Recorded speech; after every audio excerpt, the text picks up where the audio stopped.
Okay, so we're going to briefly break down the SureInsight reports page. So the reports page is really useful, and lots of progress can be made when reflecting on strategy and trying to find areas to improve on.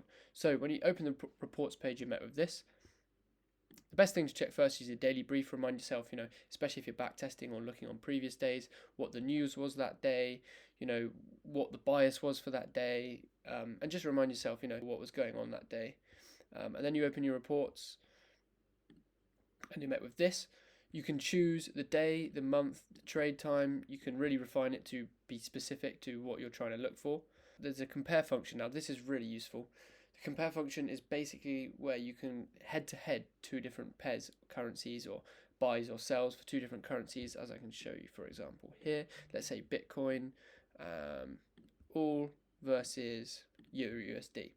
You're going to generate a report. You're going to get all of the statistics you need, the win rate, the profit and loss, the average losing trade, all of these really important metrics, and below the equity curve for each one.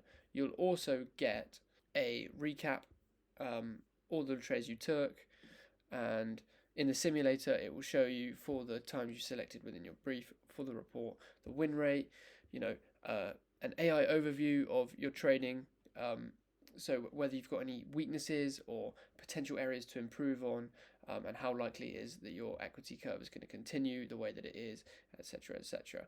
So this is just a brief breakdown of the reports, what to expect, how to use it, and the functions that are within it.